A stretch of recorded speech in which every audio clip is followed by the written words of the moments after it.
Palakpakan nga natin si Jesus. Nakakatuwa naman.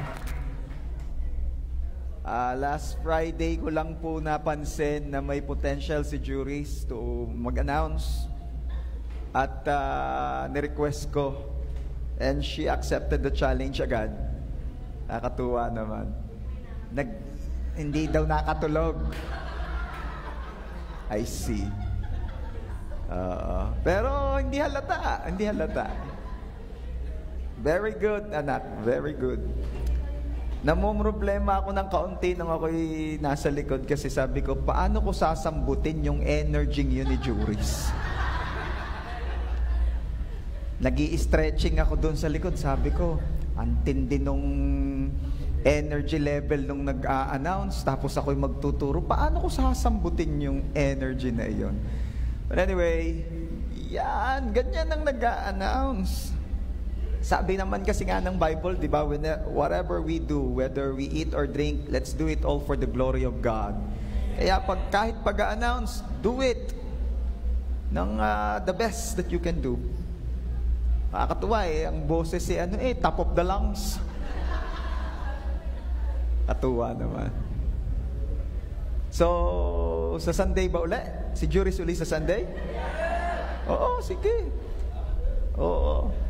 I'm dreaming na very, very soon ay magawa din natin yung nakikita natin from other JA1 churches na habang hindi pa nagsisimula yung service, they are starting the live at merong mga hosts na they're the ones talking to one another while waiting dun sa pagsisimula ng service. Sa main, nakikita ko may ganon. Sa Rosario, may ganon. And who knows? Makita natin si Juris at kung sino mang magiging partner niya doon hosting the live.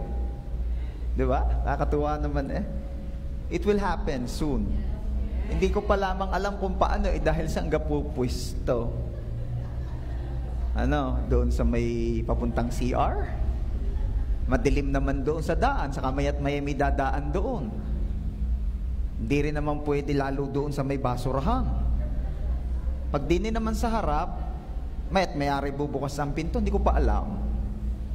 Sabi nung isa sa parking daw po, puno na nga. Okay. Sino po ang excited sa gagawin ng Diyos ngayong umaga? Nagtanong pa lang ako, pumapalakpak na kayo, kaya naniniwala akong excited talaga kayo. Okay? Okay. Ang title po ng i-share ko sa inyo ay Falling in Love with God. Yan.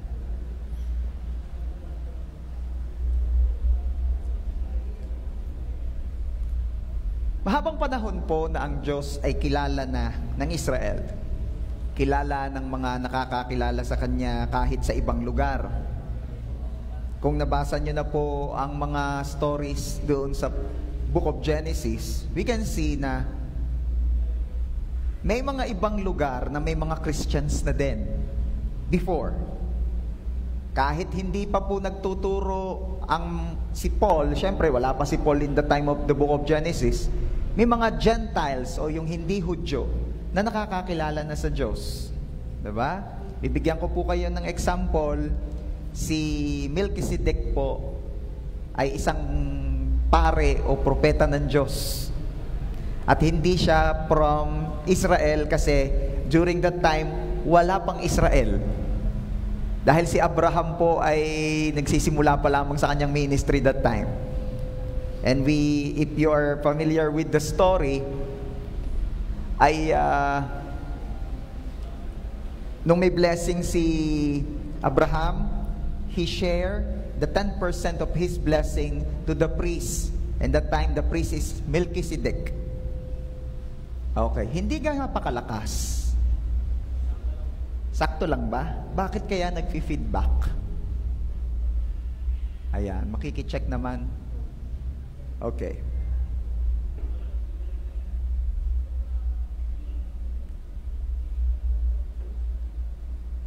Okay na? Ayan. Yung mga wala nang masyadong gagawin dyan sa likod, kayo'y maupo na. Yan. Dahil itong ating pag-uusapan ay parang biyaheng jeep ito, pagka kayo'y patayo-tayo pa, may iwang kayo. Kayo maupo na. Biyaheng lubo. Yan. By the way, lahat ba nung kasama kahapon sa lubo ay nandito? Oh. Lahat ba ay present, yung mga naglubo? Ha? Sinong nagsiswimming pa? Hindi nga. At dahil lang usapan yun, sabi ko, nakasama kayo sa lubo. Pag kayo wala sa linggo, di ko na uli kayo sasama. Ayan. Nag-conduct po tayo ng TSN East gathering hosted by Rev. Milo Bidonyo of JA1 Padre Garcia. At invited po doon ay mga life group leaders. Ayan. It just happened na may mga iba pang life group leaders na sana'y gustong sumama. Unfortunately ay wala ng ibang masakyan. Hindi naman makapagdala ng sasakyan yung iba at dahil akala ko ay resort ang pupuntahan, ay ano pala, roller coaster, grabe ang dinaanan. Ay talaga namang sabi ko, kung babalik doon, ako ang magdadrive, ay live na lang ako magjo-join kung may live. Ayun. But anyway, we have fun at mabuti ang Diyos dahil makulimlim po at hindi po ako sobrang nangitim dahil wala nang iiitim. Praise God. Okay. Everybody say, falling in love with God. By the way, bago ko magpatuloy, I'm praying also, hoping na magkaroon ulit tayo ng family gathering or get together. I-schedule natin. Oo, kasi hindi ako pabor na yung mga ganitong panahon yung kagaya ng ginawa kahapon. Napagkakalamig. Hindi ka pa napunta sa dagat, basa ka na ng ulan. Talaga lang yun ay na-schedule na at kailangan nating sumunod. Nagtuturo tayo ng obedience, tas hindi ka obedient, kahirap naman noon. Pero ngalingali kong sabihin sa Ninong Milo, Ninong, ay talaga naman tag-ulan itong swimming natin. Ayun po. So, tatapat natin, itaon natin kung paano. Ayan. China-challenge ko rin yung mga life group leaders. Sabi ko, mag-ipon para magkaroon tayo ng maganda-ganda naman na international. Sabi ko sa life group leaders ay mag-Hong Kong tayo by January. Ayan. Disneyland. Pastor, matanda na ho ako. Nakarating ka na ka doon. Hindi pa. Ayain mo na. Oo. Pag-ipunan. Pastor, hindi pa po ako life group leader. Abot ka pa. Mag-life group ka na. Pastor, yung ga po ipag-life group leader, yung ga po ay sagot ninyo ang pamasahe. Yung ibang tanong mo, sasagutin ko. Ano pa? Next? Next question. Ayun. Siyempre naman tayo naman ang mga anak ng Diyos na pinagpala, ang laging hanap ay kung paano magiging pagpapala. Hindi na tayo yung laging hanap paano makakalibre. Ang hinahanap na natin kung paano tayo magiging blessing sa madami.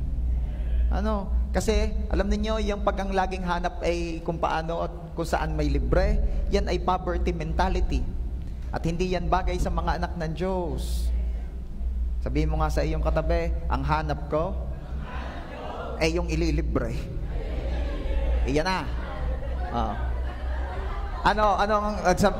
Napabigla yung isa, para nagsisisi Parang yung nasabi ko. Okay.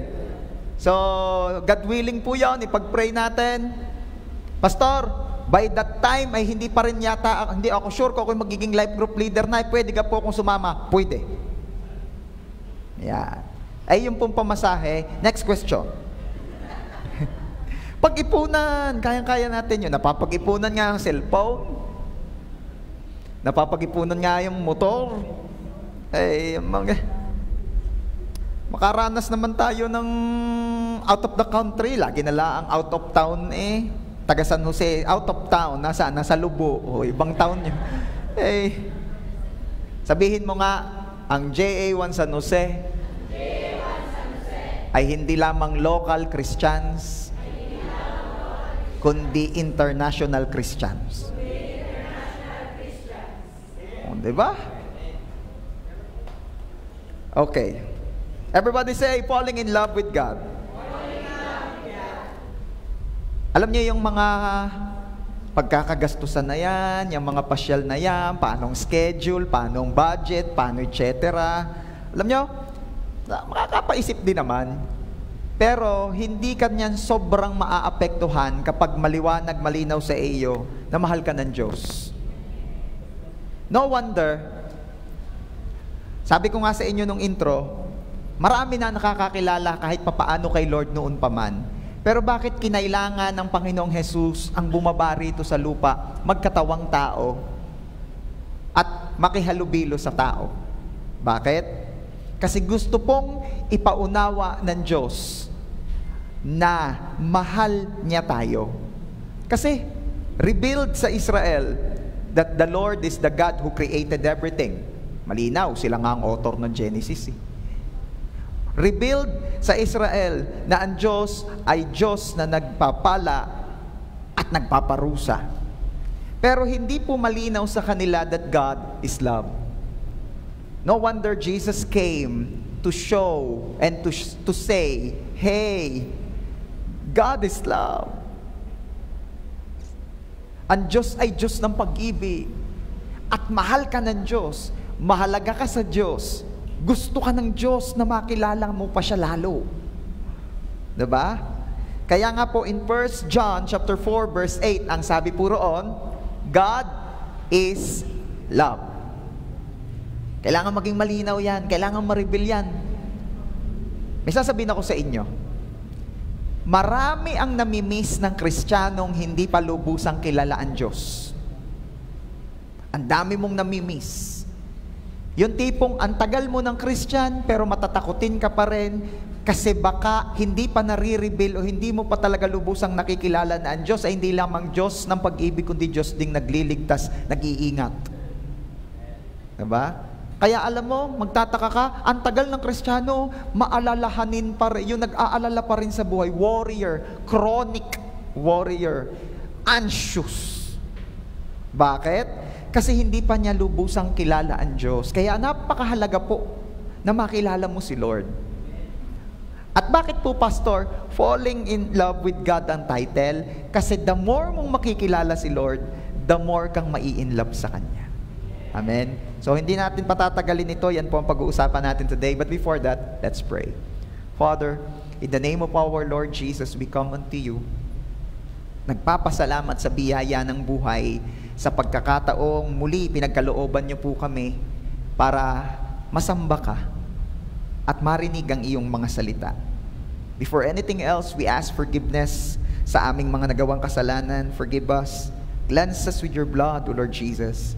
And thank you, O Lord, for the grace of forgiveness. We receive it in Jesus' name.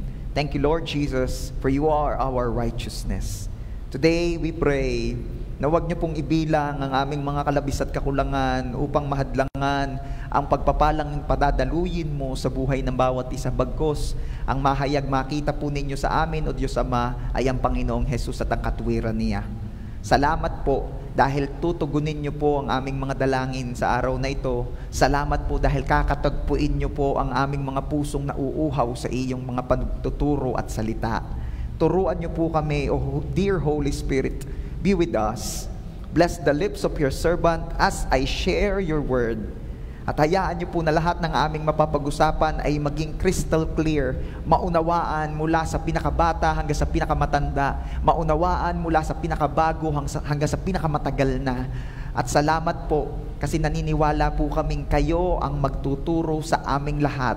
Kayo ang mangungusap sa aming lahat. Wala po kayong lalampasan. Ito po ang aming prayer. At hayaan niyo po na lalo namin kayong makilala sa paraang gusto mo. Patuloy niyo pong i-reveal ang inyong sarili sa amin. Magpakilala po kayo, Lord, ng lubos. Nang sa gayon, lalo po kaming ma-inlove sa iyo. Thank you so much, Father. To you alone, we entrust and dedicate this service, and to you alone all the glory. Ito po ang aming prayer in Jesus' name. And everybody shout and say, Amen. The best na palakpak para kay Jesus. Pag nakilala mo si Lord, lalo kang mai-inlove kay Lord.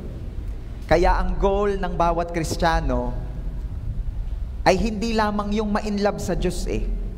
Kasi ang pagiging inlove po kay Lord ay resulta. Sabihin mo nga sa iyong katabi, resulta ang pagiging inlove kay Lord. Ang pinakamahalaga talaga ay mas makilala mo pa siya. Dahil the more na nakikilala mo si Lord, the more kang mai-inlove. Okay? Maniwala kayo sa akin, kasi ang love, yay nadidevelop. Sabihin mo nga sa iyong katabi, yun daw love nadidevelop. Yun naman. Oo. At yung love at first sight, hindi ako naniniwala dyan. Dahil, attraction at first sight, yun. Pero yung love at first sight, hindi pwedeng mangyari yun dahil ang love ay nadidevelop. At ang love is not just an emotion nor a feelings, but it's a commitment. How can we say na una mo palang nakita ay nagkukumit ka na sa Kanya? Diba? Kaya hindi tunay yung kantang, I knew I love you. Wag ako. Hindi yan tunay. Kasi love ay nadidevelop through time. Dadaan siya sa test of space and test of time. Naalala niyo yan? At syempre, yan ay commitment. Hindi ka pwedeng mag-commit sa kanina mo lang nakita. Hello? At gayon din naman po sa Diyos. Ano? Kasi, pwedeng malito ang mga tao at akalaing in love na siya kay Lord. Ayan. Based sa kanyang emosyon. Sino ba namang hindi matatouch pag nalaman mong Jesus died for you? At sasabihin mo, wow, grabe, I love you, Lord. Oh. Pero ito ang totoo, habang dumadaan ng mga araw at tayo ay na-overwhelm ng mga alalahanin natin sa buhay na ito, lumilipas din yun. Lumilipas yung pakiramdam. At kahit sa mga human relations, ganun din. Yan talaga ng mga labing-labing ng for a very long time, labing-labing, bagong kasal, labing-labing. Nung binubugbog na ng mga sitwasyon at pagkakataon, ako, tumatabang. Parang panindang palamig, gano'n, sa umaga, ay napakasarap. Habang humahapon, natutunawan ng yelo, tumatabang. At aminin man natin, aminin mo na dahil wala kang choice, gayon din tayo kahit sa ating relationship kay Lord. Talagang habang tumatagal ay tumatabang kung emosyon ang pagbabasihan at pinaghuhugutan. Kaya nga sabi ko sa inyo, love is not a feeling nor an emotion, it's a commitment. Kaya unang-unang gusto ko makita nyo rito, ang tunay na in love kay Lord, committed. Sabihin mo nga sa iyong katabi, ang tunay na in love kay Lord, nagko-commit kay Lord. May mga Kristiyano nagko-commit kay Lord. May mga Kristiyanong committed. Tagalog na committed. Committed ang pangunawa. Diba? Nung dumadami ang alam na verse sa Bible, sa halip na maging gracious, naging under law. Humigpit.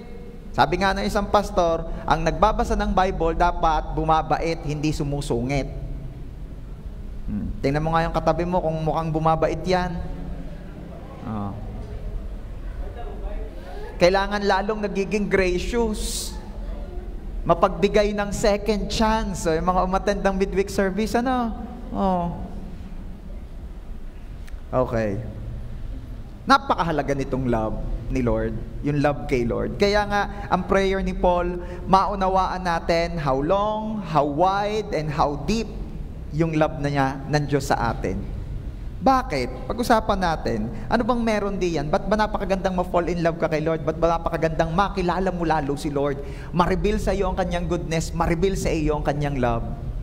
Number 1, dahil ang kindness ni Lord leads us to repentance.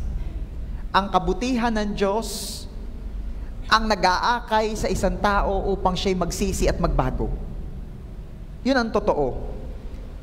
Kung meron man ditong hanggang ngayon, pinipilit mo pa rin baguhin ang sarili mo o ang ibang tao, please, gumraduate ka na dyan kasi hindi yan mangyayari. Ang alin? Ang baguhin ng sarili mo. Lalo na ang baguhin ng iba. Sarili mo nga hindi mo mabagaw. Hindi natin sila kayang pilitin, hindi natin sila kayang baguhin. Only God's goodness can change them. Ang kailangan ma-encounter nila, maunawaan natin ang love ni Lord. At yun ang babago. In Romans chapter 2 verse 4, very revealed po ito kay Paul. Sabi niya, God's kindness leads you to repentance. Everybody say, Paul. Sino ba si Paul?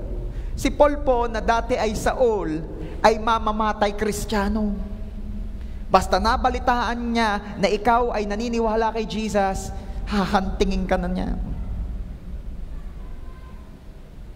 At ang katwiran niya, hindi kasi nga siya naniniwala kay Jesus. At lahat ng naniniwala kay Jesus, dapat mawala. Tindi.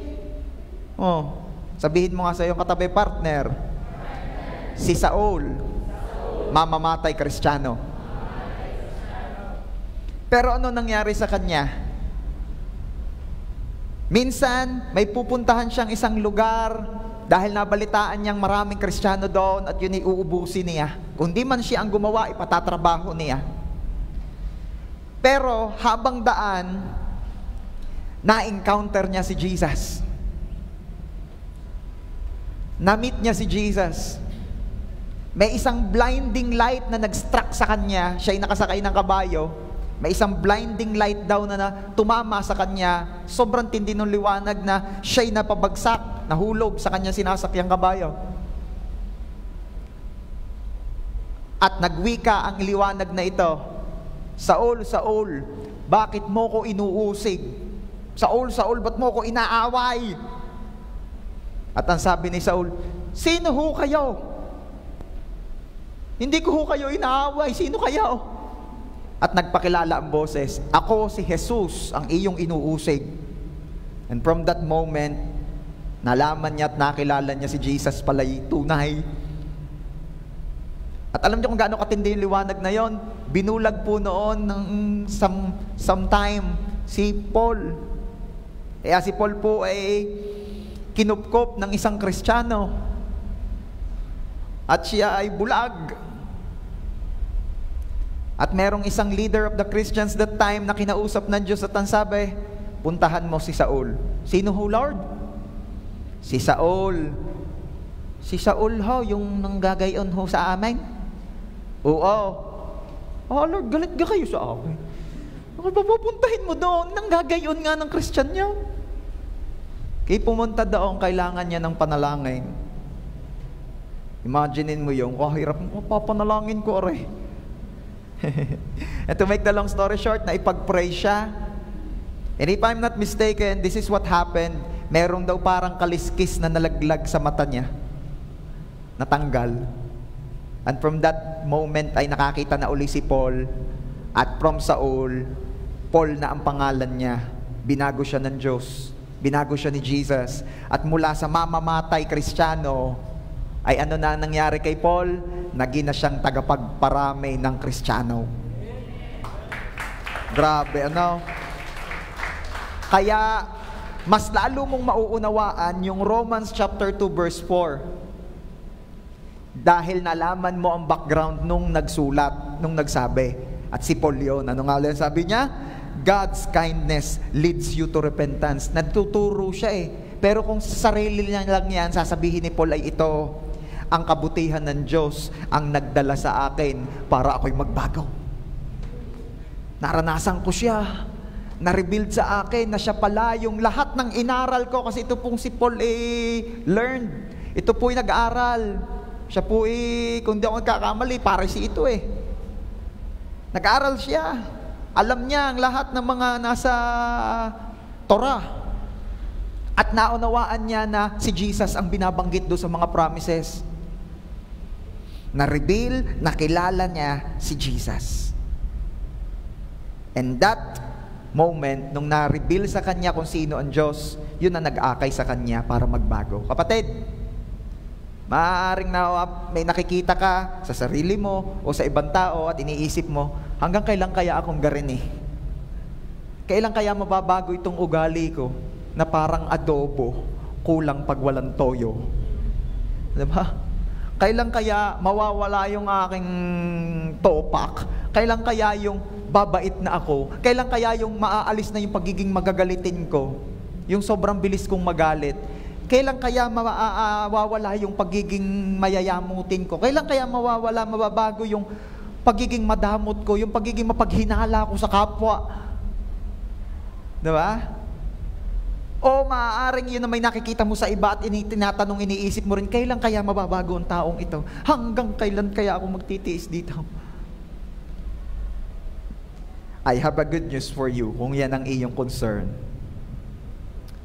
Kilalanin mo si Lord. At the more nare-reveal sa iyo ang Diyos, the more marireveal sa iyo ang kanyang love, and that goodness of God, that kindness of God will lead you or that person to repentance. There's no other way. Kaya wag na nating ipagpatuloy kung gumagawa pa rin tayo nung ganito, yung ninanag mo. Kailangan magbabago. Ayusin mo ang buhay mo. Hindi habang buhay kasama mo kami. Diba? Linya ni nanay sa anak. Diba? Ikaw, kuya, hanggang kailan ka mga ganyan? Kailangan magbabago. Hanggang kailan ka sa aming mga nakakabata mo kapatid? Kami nagpaaral ng mga anak mo. Kami pati na bumibili ng andis ng asawa mo. Kailangan magbabago. Linya ng mga kapatid sa kapatid. Itigil na po natin yan, church. Those actions, kita naman ng motivation at alam naman ng Diyos na gusto mo silang maayos, kaya ka ganyan. Pero hindi po yan effective. Pinakamaganda talaga is to bring them to church.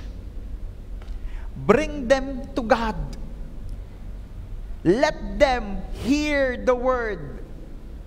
Let them know the truth. And that truth will set them free. Siguro naman, hindi pa kasintindi ni Paul yung iyong mahal sa buhay na yan, na hindi pa naman yan pumapatay ng tao, ano? At kung nakapatay man, at siguro isa lang, dalawa. Si Paul, napakarami na hong napatay ni Paul eh. Paano nabago si Paul? Nakilala niya si Jesus. Na-reveal sa kanya si Jesus. Sabi po ni Rick Warren, if your life hasn't changed, then you don't know God. Kung ang buhay mo hindi pa nagbabago, malamang hindi mo pa kilala talaga ang Diyos. At sa pagpapatuloy po, sabi niya, you can't have somebody as big as God come into your life and not be changed by it. Ang laki-laki ni Lord, tapos tatanggapin mo siya, papasok siya sa'yo, tapos kahit maliit na pagbabago, walang mangyayari. Imposible. Sabi niya. Pero gusto kong bigyan ng diin yung first part. If your life hasn't changed, then you don't know God. Kung di pa rin nagbabago yan, kung wala pa rin pagbabago yan, malamang di mo pa talaga kilala ang Diyos. So kung babaliktarin mo naman yung thought, kung gusto talaga nating mabago, maayos, know God. Know God.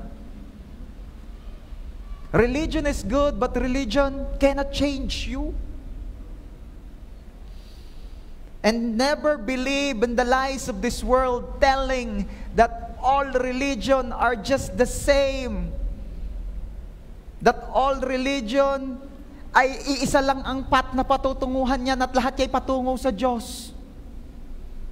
There is a top leader of a religion, not to mention it na, ang nagsasabing iyo, ganun, na lahat daw ng paniniwala at relihiyon, iisa rin lang daw ang patutunguhan niya at ay patungo sa Diyos. No!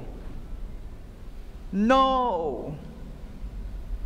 Because Jesus said, I am the way, the truth, and the life. No one can come to the Father except through me. Kaya kung may mga quote-unquote kiniklaim nilang sila'y Christians but hindi nila kayang panindigan that Jesus is the only way, I don't know. Siguro natatakot sila na sila ay mahusgahan, etc., politicize, etc. I don't know. Pero As what Paul said, at i-quote ko rin, I am not ashamed of the gospel, for it is the power of God that can change and can save. Baka kasi may mga kilala ka, ayaw mong ma-offend, baka kasi may mga kasamahan ka, baka boss mo, baka principal ninyo, baka head nyo, iba ang pinaniniwalaan, at nung tatanong kang minsan, uy, balita ko, nag-church ka, born again ka ata, anong paniniwala ninyo? Born again lang ba ang pupunta sa langit? Anong sagot mo? Ay alam na alam mong hindi born again si Madam, alam na alam mong hindi born again si President, si CEO. Anong sasagot mo? Ay, hindi naman po born again lang. Talaga? So, ibig sabihin, kahit anong religion, pwedeng pumunta sa heaven? Ay, by the way, ongoing na yung process for your promotion. Ay, balik tayo doon sa tanong ko, lahat ba ng religion pupunta sa heaven? Ano yung sasagot mo? Promotion na yun ah. Ano sasagot mo? Ano pwede rin? Diba? Sir, baka naman po pwedeng isa hanggang 2 plates pa gagawa ako. Baka naman mahahatak yung grade ko. Ba't hindi ka nakagawa? Ayoko umattend ng ng sugod ho. Born again ka ga? Opo. Ay siya, born again ka pala eh. Ano kang masasabi mo? Si Jesus ga talaga lang ang daan patungo sa Ama. Yung professor na kausap iba ang daan na dinadaanan. Lumang daan. Ano isasagot mo? Graduating ka ng engineering, graduating ka ng architecture. Ano sasabihin mo? Sir, pwede ka kong arin na lang plates ang pag-usapan natin.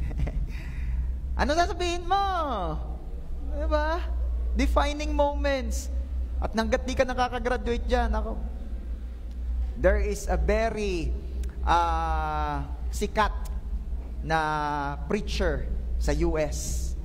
At na-interview po siya sa isang napakasikat din na talk show. Siyempre, sikat din yung nag-i-interview sa kanya. At tinanong siya, Pastor, is Jesus the only way to heaven? Ito na, ang nagtatanong sa kanya si Oprah. Pinapanood siya ng buong mundo. Ano ang sinagot ng very sikat na preacher na ito? May libro ko noon tinamad na akong basahin nung nakita ko yun. Ang sagot niya ay,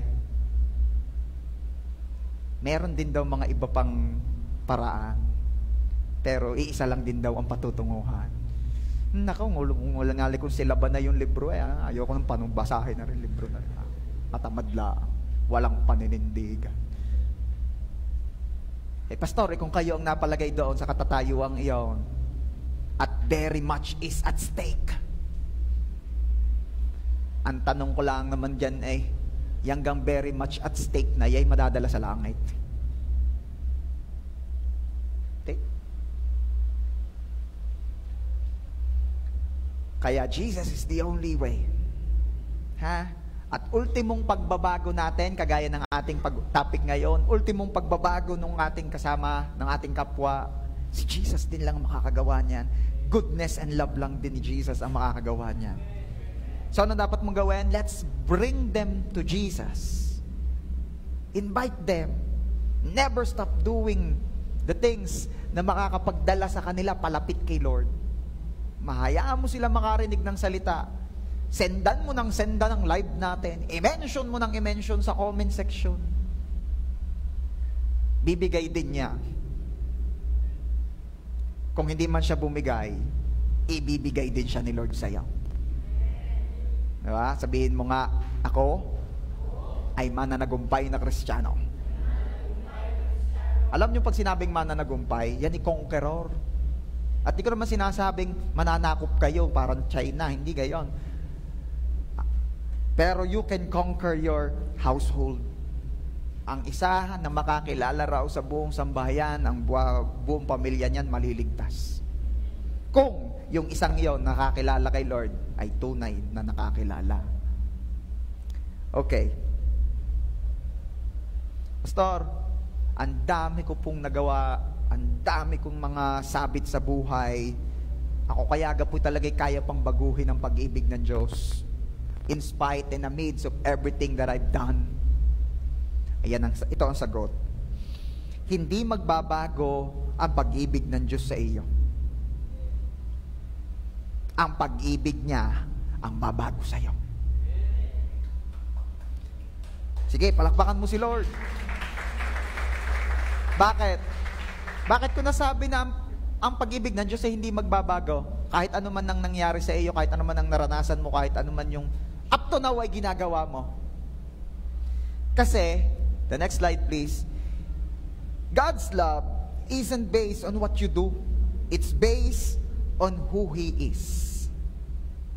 Ang pag-ibig ng Diyos ay hindi nakabase sa kung anong ginagawa mo. Ang pag-ibig ng Diyos ay nakabase sa kung sino siya. And God is love. Kaya church, huwag mong aakalain na yung ginagawa mo ay makakapagpatigil sa Diyos na mahalin ka. Ano man ang ginagawa mo, kung meron ka mang ginagawa pa rin alam mong hindi nakakapagpangiti sa Diyos, kapatid, nagkakamali ka. Dahil ang Diyos hindi ka minamahal based sa kanyang emosyon, based sa kung ano nakikita niya sa'yo. Ang Diyos minamahal ka dahil nag-commit siya noong paman na mahalin ka. Ang Diyos nag-commit. Sabi nga niya kay Jeremiah, nasa sinapupunan ka pa ng iyong ina. Pinili na kitang mahalin, pinili na kita. And I believe it is the same words na sinasabi ng Diyos sa iyo. Hindi pa nagmimit ang lolo mo at lola mo sa tuhod, pinili na kita. Mahal na kita. Tindi. And that love can change you. Yung tipong, Lord, ginagawa ko to, mahal mo pa rin ako. Yes. Sige Lord, patindihin ko pa, dadamihan ko pa, dadagdagan ko pa ng illegal. Mahal mo pa rin ako, Lord? Yes. Mandadamay na ako ng iba, sisirain ko rin ang buhay nila. Mahal mo pa rin ako, Lord? Yes. Bakit ka ganyan, Lord? Dahil mahal kita. Kung aalisin ko na yung mga dinamay kung masisira rin ang buhay, mamahalin mo pa rin ako, Lord? Yes. Kung aalisin ko na rin yung mga illegal, mamahalin mo pa rin ako, Lord? Yes. Kung ititigil ko na po ito, yes. So, sige na, Lord, sa iyo na ako. Di mo rin naman ako, Lord, titigilan eh. Sino rito naniniwalang kahit anong gawin mo, di ka rin naman titigilan ni Lord, magaling pa sumuko ka na. Kaya nga, ang sabi ni Paul, nothing can ever separate us from the love of God in Christ Jesus. Nothing can separate you from the love of God in Christ Jesus. Wala daw makakapaghiwalay sa atin sa pag-ibig ng Diyos. Sinama na nga ang demonyo, nor demons, nor angels. Ibig sabihin, kahit meron ng spiritual intervention, hindi ka pa rin daw kayang ilayo ng mga yon sa pag-ibig ng Diyos.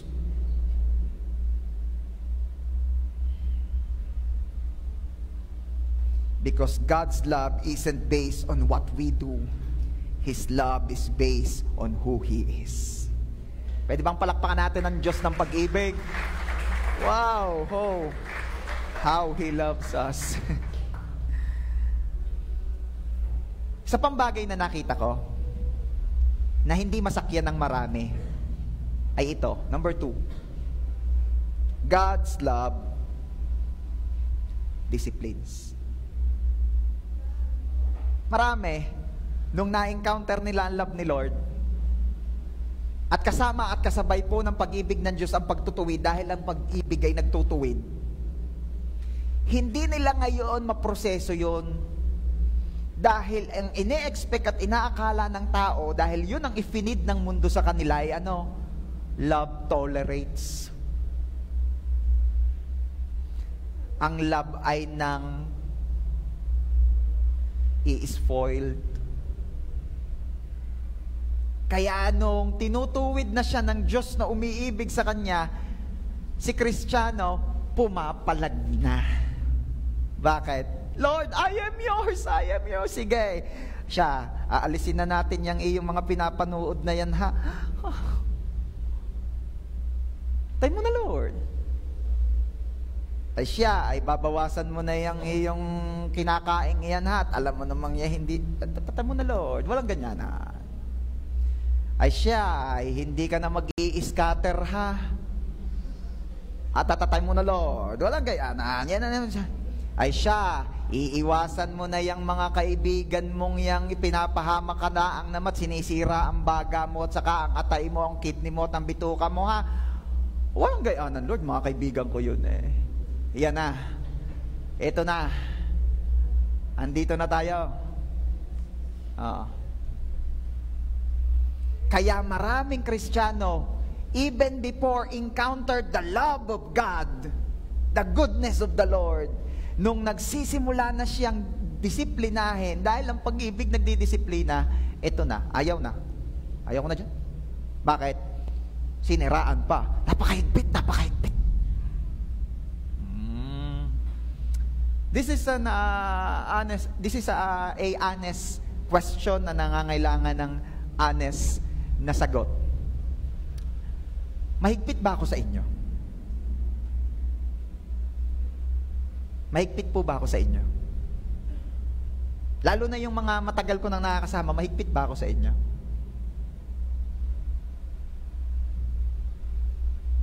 Hindi naman ako mahigpit, di ba? Ayun. Hindi nga, uy! Kung mahigpit po ba si pastor? Anong may tama? Tama lang, tama lang. Chill lang, chill lang. Siya, praise God, kung gayon. Pero, nang to-tolerate ba ako ng mali? Nang i-spoiled ba ako? Dahil kung nang i-spoiled ako ay magre-resign na. Dahil hindi ako effective kung gayon. Bakit ko ito tinatanong sa inyo? Kasi ito ang tunay na pag-ibig. Kaya nga ang sabi ng Bible, open rebuke is always better than secret love. And rebuke, basta done with love, and in love, I love. Okay. Basahin po natin Proverbs chapter 3, verses 11 and 12. Tulungan niyo naman po akong magbasa. 1, 2, 3. Basa. My son, do not despise the Lord's discipline, and do not resent His rebuke, because the Lord disciplines those He loves, as a father, the son, He delights in. Meron akong gusto ipakita sa inyo dyan. Ang dinidisiplina, sabi ng verse, ay mahal. Ang dinidisiplina ng Diyos ay mahal. Mahal ng Diyos. Pero bakit dumarating sa puntos na may mga Kristiyano, alam ko hindi, wala dito noon kaya merong iba. May iba na kapag nakakaranas ng pagtutuwid ng Diyos ay ang pakiramdam at ang isip ay hindi siya mahal ng Diyos. Dahil nga hindi nakilala ang Diyos ng lubusan, hindi naunawaan na bagamat ang Diyos ay Diyos ng pag-ibig at kasama noon, kasabay noon, ang pagtutuwid. Mga magulang, mas lalo ko itong naunawaan nung ako naging magulang na din Ako po may mga anak na. Ayan, hindi ho magulang sa basketball. Baka akala nyo yung magulang sa basketball. Hindi pala talaga po pwede na mahal natin ang ating mga anak tapos hindi natin sila dinidisiplina. Kasi, oo nga't in the process ay masakit.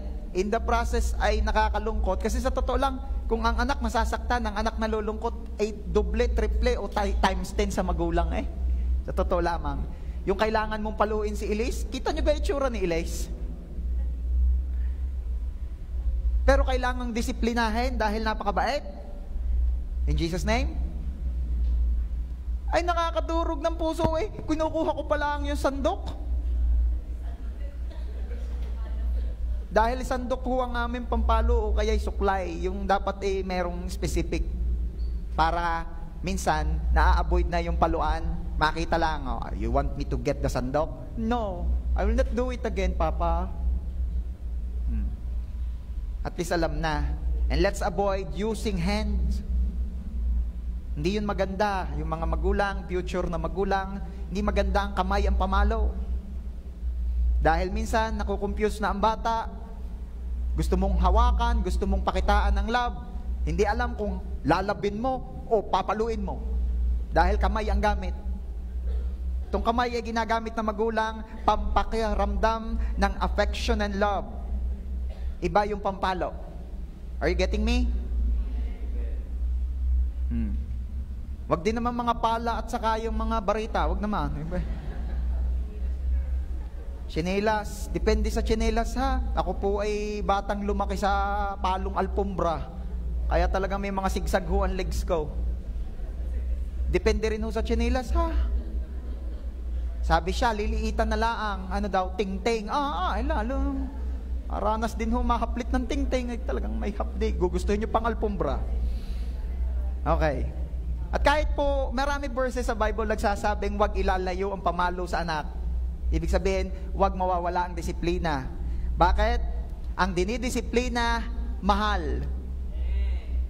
At ang dinidisiplina, anak.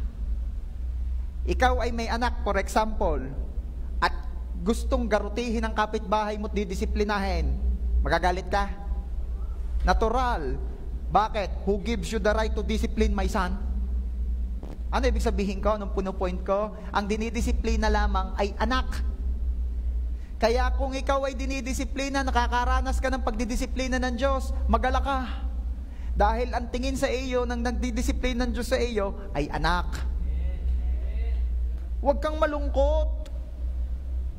Yung iba nalulungkot eh. But let's be honest, hindi naman talaga tayo matutuwa if we are facing or experiencing discipline. Sino rito yung nagpray na ng discipline? Lord, discipline me. May nagpray na ba ng ganon? Lord, more discipline please. In Jesus' name.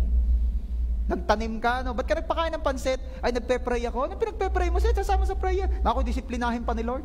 Meron ba ganon? Wala naman eh, because ayaw natin nun. Pero whenever we're facing discipline from God, rejoice. Dahil ikaw ay anak. Mamaya, mas makaunawaan nyo ito pag naikwento ko sa inyo yung kwento mamaya. Ayan. Kwento ko na nga. Mamamayain pa eh. Mamay makakalimutan ko pa. Basahin po natin yung isang verse. Romans chapter 9, verse 13. Just as it is written, Jacob I loved, but Esau I hated. Makakaibang verse yan, no? Ano ibig sabihin niyan? Diyos po kasi ang nagsabi niyan, kinote lang ni Paul. Makikita niyo yan sa Malakay chapter 1, verses 2 and 3. Ano ibig sabihin niyan? Sabi ng Diyos, si Jacob mahal ko, si Esau hindi.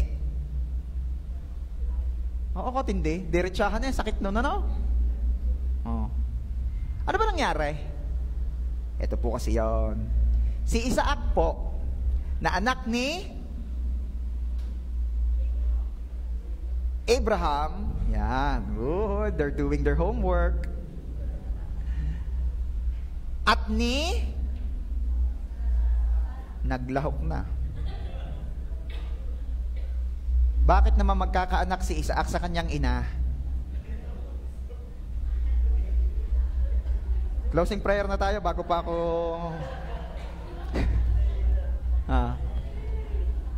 Si Abraham po, ang asawa ay si Sarah at ang ipinanganak ay si Isaac.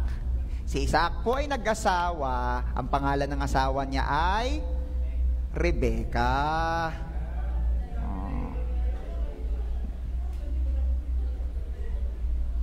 Sino nang kapisan ngayon ni Rigor? Si Lena. Magaling pa yun, alam. Eh, kayo naman ah. Oh, Lord, love and patience. Itong mga life group leaders, si Sala ang sagot. Ay, talagang Buti na lang, hindi ito mga ito natatanong doon sa aming gathering sa TSA. Okay. Hindi, nalito lang daw. Alam naman daw, nalito lang. Ngayon, nagkaanak po si Isaac at si Rebecca ng dalawa. Anong pangalan? Ayun. Anong Betamax? Jacob and Esau. Kagutom, ano? Ayan. Ngayon po, may word na si Lord kay Rebecca. Alam niyo, ako'y nalito rito for a very long time. Ang pagkaintindi ko, favorite son lang talaga si Jacob, kaya pinaboran ni Rebecca para makuha yung birthright from Isaac. Kung di nyo alam yung story, kunyari alam nyo. Dito na. Akala ko for a very long time, paborito lang ni Rebecca si Jacob. Hindi pala, may word na si Lord kay Rebecca, na sabi ni Lord, ang nakakabata ay paglilingkuran ng mas matanda. Si Esau ang panganay. Actually, kambal po yon. Una lamang pong ipinanganak, inilabas si Esau. Paglabas ni Esau, yung kamay ho ni Jacob nakahawak na sa paa. Nag-uunahan kasi talaga. Kasi noon po talaga ay napakahalaga ng birthright, yung panganay. Ngayon, pag panganay, parang nasa galit Dahil siya lagi daw itistingan, praktisan ng mga batang magulang. Ano pa? Yung ano pa raw ang sabi ng panganay? Siya raw laging nauutusan. Anak ng anak ang aking ina at ama, tapos ako mag-aalam. Tapos lalayas, pupunta sa punsyunan. Yung mga gayong parang hindi na blessing yung pagiging panganay ngayon sa iba. Di ba? Pero alam niyo po nung unang panahon, lalo na nung panahon dito sa mga Israelita, grabe po yung pagiging panganay kasi sila ang sumasambot ng mas matinding blessing. Dahil ang panganay ay kay Lord. At hanggang ngayon naman. Di ba? Malakas ng amen ni Pitsit, saka sabay parang natigilan na lang. Amen! Na-realize. Ako pala yun. Okay, yes, ang panganay ay kay Lord. Sabi ni Carlo, nag-iisa akong anak. Di ikaw ang panganay. Yan pa namang nag-iisa, yan talagang ibinibigay ni Lord. Bigatin san nag-iisa, binigay. Walang gayon na. Ganun. Iba naman yung inyong interpretasyon. Okay. Okay, pagpapatuloy. Ngayon, nung mamamatay na si Isaac, talagang binilisan ko, mamamatay na agad si Isaac, Gusto na niyang ibigay yung birthright, yung blessing para sa panganay kay Esau. Kaya sabi niya, Esau, pumunta ka sa kakahuyan, manghuli ka ng hayop, iluto mo ako ng stew na paborito ko. Tapos ibibigay ko na sa iyo yung blessing bago ako mamatay. Ano po yung blessing? Declaration. Yung prayer. Kaya nakita ko pa rin isang lesson doon, huwag niyong bastahin yung prayer when someone is praying for you, declaring things to you, yun ay blessing na matindi. Na noong unang panahon, nag-aaway-away ang mga magkakamag-anak dahil lang dyan. Di yagyag na si Esau, at siya nga rin mga ngaso po kasi si Esau hunter. Ngayon, ginawa na ni Rebecca at ni Jacob ang kanilang plano. Sabi ni Rebecca, siya ipagluluto kita ng stew. Bigay mo sa iyong ama. Ikaw naman ang gagawin mo, kumuha ka ng balahibo ng kambing, ilagay mo sa iyong braso. Bakit po? Si Jacob po kasi ay makinis. At si Esau naman po, balbon. Yan, baka may kilala kayong balbon dyan, mga katabi mo, balbon. Ngayon, si Isaac mamamatay na, matanda na, malabo na ang mata, kinakapa na lamang po para makilala. Yun ang plano. So, dinala ni Jacob yung stew sa kanyang ama at sinabi ni Isaac, Esau, anak, ikaw na ba yan? Nagsinungaling po si Jacob. Sabi ni Jacob, ako po ito.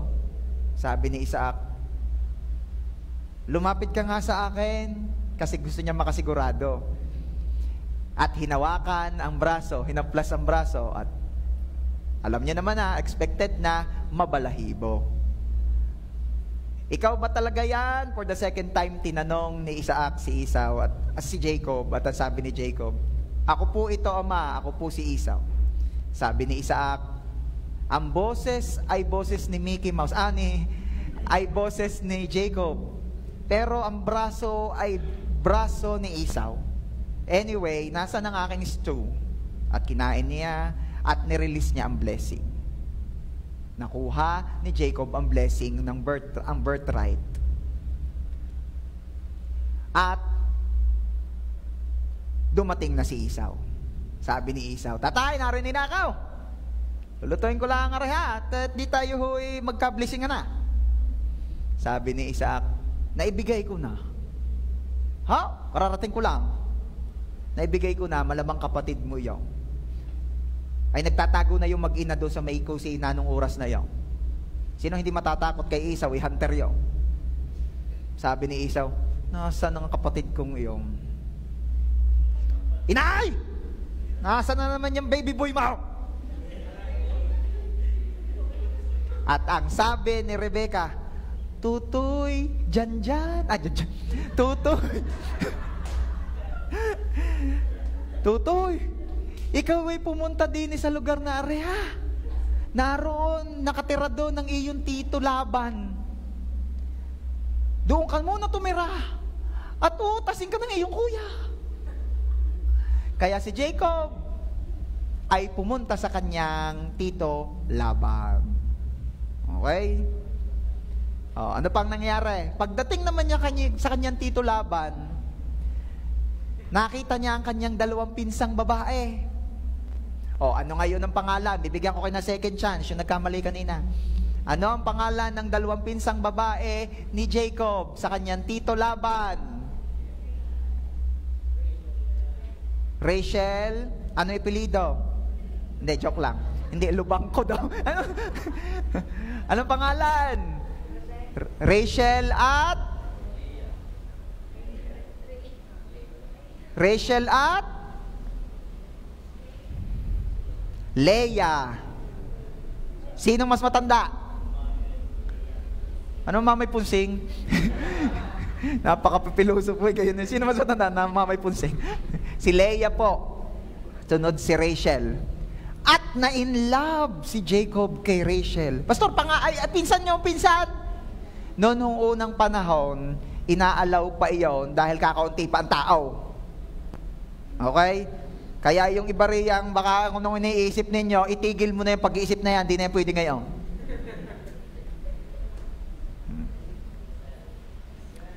Ang pisan. Noon lang yon dahil pinaparami pa ang tao, kakaunti. O, dito na. Sabi ngayon ni Jacob kay Laban, mahal ko po ang inyong anak. Mahal ko po si Rachel. Gusto ko po siyang mapangasawa. Sabi ni Laban, magtrabaho ka sa akin ng 7 taon. After 7 years, mapapasa iyo si Rachel. Next naman, sabihin mo nga 7 years. Yung mga nanliligaw diyan ha, kung hindi pa naman nakaka-7 taon, wag ka masyadong mainip. May inip na agad 7 taon pa. Kaya naman, pagka ang mga edad mo naman, kwentahin mo din. Pag naman yun after 7 years, kung halimbawa yun ang pagbabasihan mo, at ikaw na may, aba na may magkwenta-kwenta ka rin, ha? Ito'y sinasabi ko naman doon sa mga napakababata pa, na kahit 7 taong mag-intay, bata pa rin, yun, ha? Balansi tayo. Okay. At after 7 years ng mabigat na trabaho, walang mahirap kay Jacob. Bakit? Dahil walang mahirap gawin sa taong nagmamahal. Ang labig ng aircon ko. Lakas naman na rin. Walang mahirap sa nagmamahal. Walang matagal sa nagmamahal. Shish. Sipag lang. Di ba? Araw-araw sipag lang. Shish! Huhukay tayo ng ginto. Narinig ko sa jeep. Okay. And after 7 years, ito na. And remember, ang blessing na kay Jacob. Kaya lahat ng ginagawa ni Jacob, bine-bless ni Lord. At ano naman ang nasabi ni Laban? Kung ang sinasabi ni Jacob ay, I will do anything for love. Naks. Si Laban naman, anong sinasabi? Kashing. Di ba? Super blessed ako, sabi ni Laban. Bakit? Super blessed si Jacob. Napagpala lahat ng pag-aari ni Laban. Yumaman si Laban. At after 7 years, the most awaited na pagkakataon. Ito na. Sabi ni Laban, ito na, ang pinakaiintay mo, Jacob, sulong na sa kwarto, naroon ang anak ko. She's all yours. Tuwan-tuwa naman si Jacob. Woo! After 7 years, nang hindi lang pag-iintay, kundi pagpapagal, eto na, finally, nakamtan ko na ang pinaghirapan. At pagdating niya sa kwarto, ang naroon ay si Leah. Sino po? Si Leah. Ay di labas ng kwarto si Jacob, aripiti kay Laban. Si Leah iyon. Ba't ho si Leah iyon? Sabi ni ni Laban, garini kasi yon, anak. Meron kasi kami ritong erihiya na hindi pwedeng mag-asawa ang bunso kung di pa nakakapag-asawa ang panganay. Kaya yung panganay ang iyo. Ba naman? Hindi naman yan ang gusto ko. Sinong gusto mo? Si Rachel. Sabi ni Laban. Ay di kung gusto mo si Rachel, di magtrabaho ko pa uli ng 7 pantao.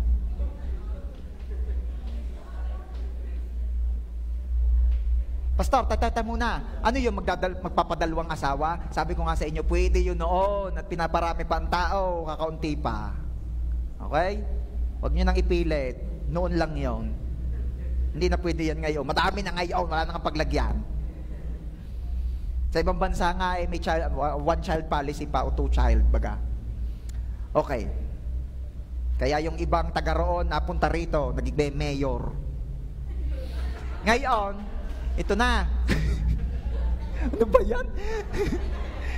Nawawala ako sa aking tinuturo sa inyo eh. Ito na. Sabi ni Jacob, sige na. Magtatrabaho uli ako, 7 taon uli. So total of 14 years. Girls naman ang kakausapin ko ngayon, girls. Kung merong nagliligaw sa iyo at medyo pinapatagal mo at sinasabi na iinip na siya, ikwento mo ito. Pastor, baka magustuhan mo yung aking ate. Ay, panganay yun. Hindi. Ay, chatunan chat sa mama eh. Mahirap yan. Okay. Pero hindi. Itong ibig ko sabihin, itong pinopoint ko. Pag yan, nasabi ko na ito before, ulitin ko lang, pag yan nanliligaw sa iyo, napaka maiinipin. Most likely, pag napangasawa mo yan, baka mas malma pa. Tagal mo pa naman magpulbo. Yung kilay mo pa naman, iniisa-isa mo bagong... Ngayon, pag gaya nanliligaw pala ay maiinipin na, ay siya. Mahirap yan. Piliin na ng iba, madami pa naman. Okay. And after po noon, actually, ito'y nakita ko rin lesson dito. Nilinlang kasi ni Jacob ang kanyang ama, kaya yan, nililinlang siya ni Laban.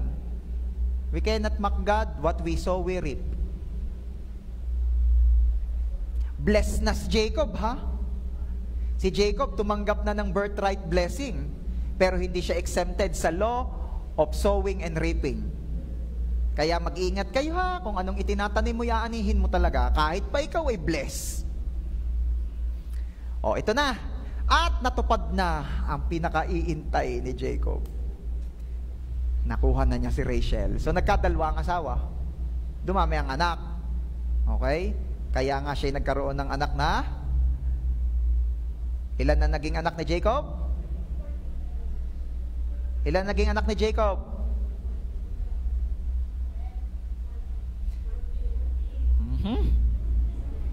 Sino nagsasabing 12? Taas ang kamay.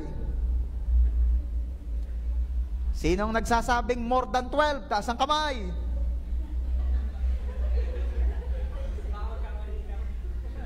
Nasa na nga yung carbine? Wala po akong baril, joke lang. Sino yung kahit anong sabihin ko, hindi ka magtataas? Okay. Ilan na naging anak ni Jacob? Who says 12? 12. Going once. Going twice. Sino nagsasabing more than 12? Going once. Going twice. And ano? Final answer. Survey says, di po, ang naging anak po talaga ni Jacob ay, sino nagsasabing 14? Isa-isa nyo nga. Sino nagsasabing 13?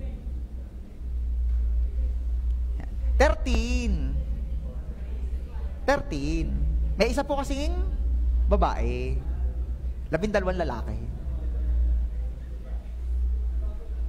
Okay. Tuloy natin. Tuloy. Eto na. Ngayon, uuwi na. Tapos na kilaban. Tapos na magtrabaho. Uuwi na ngayon siya sa kanyang lugar. Kaya lang natatakot siya sa kanyang kapatid na si Esau. Tanda niyo? Rewind nga natin ng kaunti. Ano nga sabi? Tatay, narinig na ako. Gagawin na natin yung birthright na yan, yung blessing na yan. Naibigay ko na. Kanino ho? Sa iyong kapatid, kay Jacob. Ano sabi? Inay! Nasaan yung baby boy mong yan? At ano sabi ni Rebecca? Utoy, punta ka na doon kay Laban. Utasin ka ng kuya mo. Hindi ngayon makauwi si Jacob at dahil natatakot kay Esau. Kaya anong ginawa ni Esau? Ni Jacob? Nagpauna siya ng napakaraming tupa, napakaraming kambing, napakaraming kamelyo, napakarami lahat ng pinauna niya. At sabi niya sa kanyang mga tauhan, dalhin niyo sa kuya. Pampadulas. Kala nyo noong pauso na yan. Dalhin nyo sa kuya. At nasabi sa Bible, to pacify his wrath. Para kumalma ang kuya. Para hindi siya magalit. At ano pa sabi doon? Nakalagay po sa Bible, at pinauna niya rin, kasunod po ng regalo, lumakad na din sila. Una ay si Leah at ang mga anak niya doon. Tapos si Rachel. Ba't una si Leah? Mas mahal yung Rachel. Kaya yung Leah ay parang pain Hinama na. Ayan ha. Pag ikaw hindi talaga tunay, ikaw ay pampaing ka lang. Bahala ka na. Ayoko na masyadong pahabain ito. Kaya mag-isip. Hindi pag tumibok ang puso'y wala ka nang magagawa kundi sundin ito. Hindi yun totoo.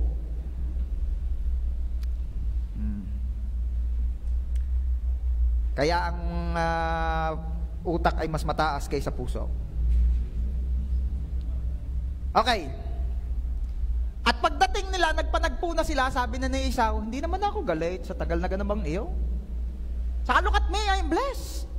Yung mga inireregalo mong yung utoy, iyo na. Iyo na, ako'y blessed na din. At hindi na ako galit, huwag ka mag-alala, hindi kita uutasin, huwag ka mag-alala. Tapos na. Saan gagaling yun? Ba't di ako nagkwento noon? Romans 9:13. Just as it is written, Jacob I love, but Esau I hated. Anong gusto kong makita nyo doon? Wala lang. Hindi po. Meron akong gustong ipakita doon, kaya ikinuwento ko kahit mahaba. Question. In the end of the story, sino ang na-bless? Si Esau. Tanungin ko kayo, si Jacob gay blessed din? Pero bakit si Esau agad ang pumasok sa isip niya? Kasi si Jacob, sabi ng isa, kasi si Jacob, bago na-bless, ang daming pinagdaanan. Ang hirap ng pinagdaanan ni Jacob. Sobrang daming testing, sobrang daming trials. Grabe. Samantalang si Esau, yun ang blessed pastor. Si Esau, siya nang pasaway.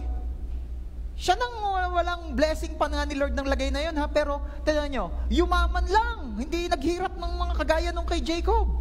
Kaya para po sa akin, pastor, si Esau po talaga ang na-bless. Ikaw ba yung ganyan ang sagot? Sino naman yung nagsasabing si Jacob ang na-bless? Bakit? Ang dami ngang pinagdaanan sa buhay. Ha? Ang dami ngang pinagdaanan sa buhay.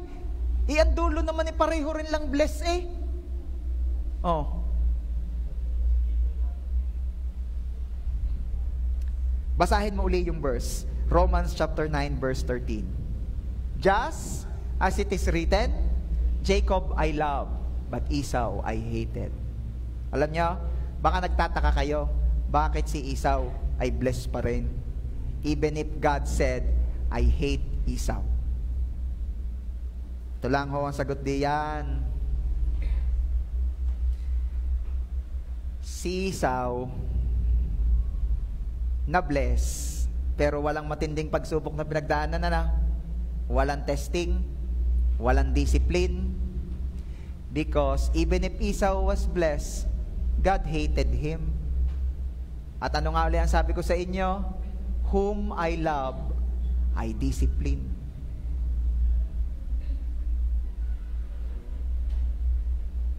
Oh.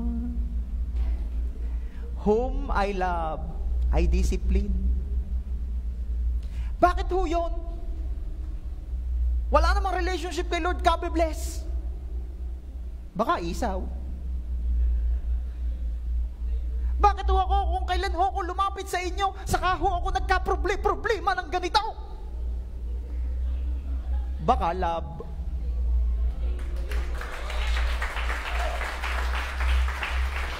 Bakit ho, kung kailan ako nakipag-relationship ng totohanan sa iyo, Lord, saka ako nahihirapan? Saka ho ako nadidisiplina? Baka mahal. Dahil kung hindi mahal, tinan mo, Esau I hated, hindi pinakailman ni Lord. Gusto mong yumaman ka, bahala ka. Bahala ka. Si Jacob mahal, Garne, ikaw ay tuturuan kong maging patient. Dahil ikaw ay mahal ko, tuturuan kitang mag-endure. Dahil ikaw ay mahal ko, tuturuan kitang maging katiwa-tiwala. Dahil ikaw ay mahal ko, pararanasin kita ng takot sa kuya mo para matuto kang magpakumbaba. Dahil ikaw ay mahal ko. Dahil ikaw ay may naghahanda ako ng mga dakilang bagay sa iyo. Kaya hindi lamang material blessing ang binubuhos ko sa iyo. Inaayos ko ang karakter mo dahil mahal kita.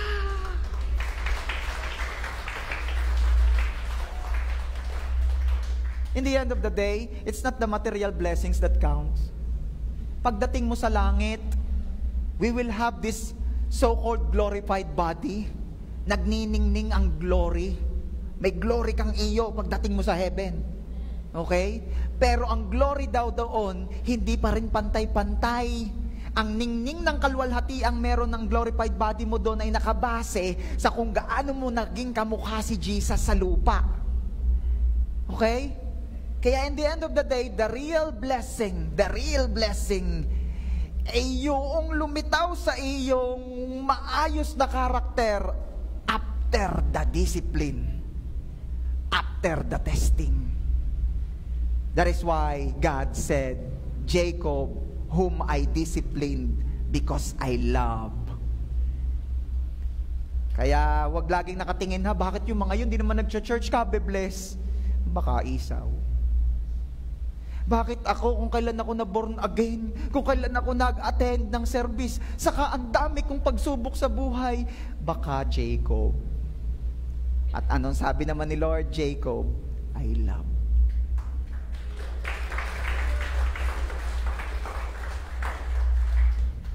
Balikan nga uli natin yung Proverbs chapter 3, verse 11 to 12, and I will end up with that.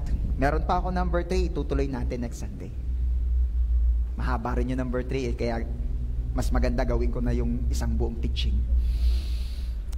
Let's read it. My son, do not despise the Lord's discipline and do not resent His rebuke. Because the Lord disciplines, sino daw? Those He loves. As a father, the son He delights in. Amen. Palakpakan natin si Jesus. May I invite everyone to stand up, please? This is what we're going to do as we end Church, maaaring may pinagdadaanan ka ngayon, or tapos na, may pinagdaanan ka. Or hanggang ngayon, dumadaan ka pa dyan. It could be a testing, it could be a discipline. I don't know, it's between you and the Lord. But one thing is sure, mahal ka ng Diyos. Kaya ka tinutuwid. Kaya tayo dinidisiplina dahil mahal tayo.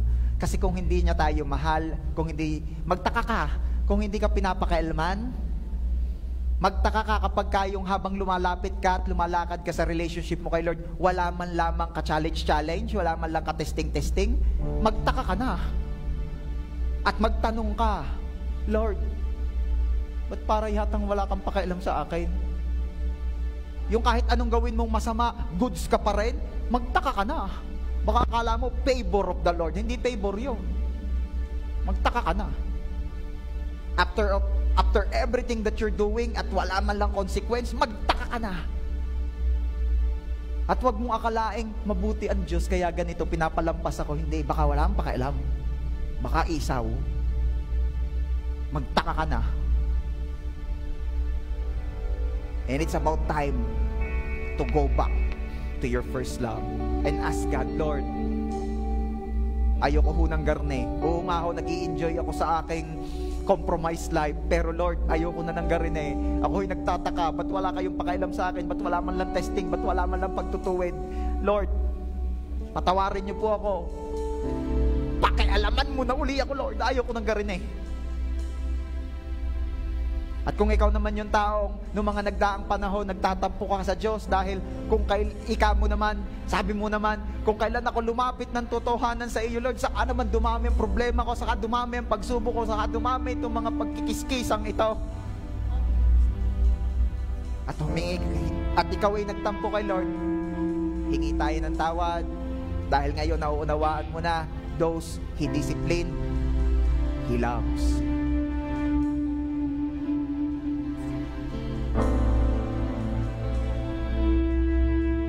Right now, as you close your eyes, as you bow down your head, I want you to talk to God. Let's talk to God. Let's tell God,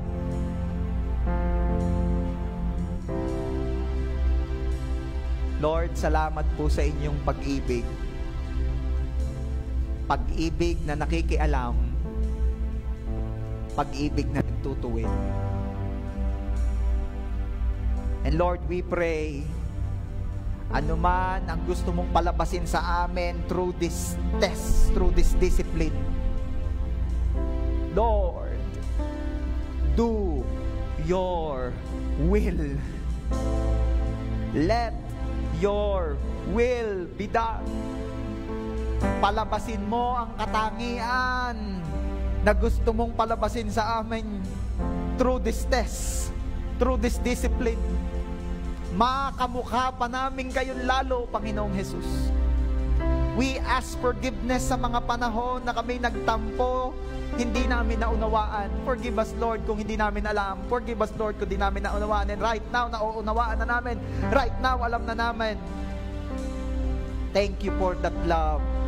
Thank you for that love that disciplines. Thank you for that love that corrects. Thank you, Lord, for your love na may pakialam, kaya nakikialam. At this is our prayer. This is our prayer, Lord. Pakialaman mo kami. Dahil ang mahal mo, pinapakialaman mo. I pray and declare in Jesus' name na ang JA1 San Jose family ay pamilya ng Diyos na patuloy na nai-inlove kay Lord. Nare-reveal pa lalo sa amin who you are. Nare-reveal pa lalo sa amin kung ano ang tunay na kahulugan ng love mo sa amin. Thank you so much, Father. This we pray in Jesus' name. Amen. Praise God. Sige po, makakaupo na po tayo.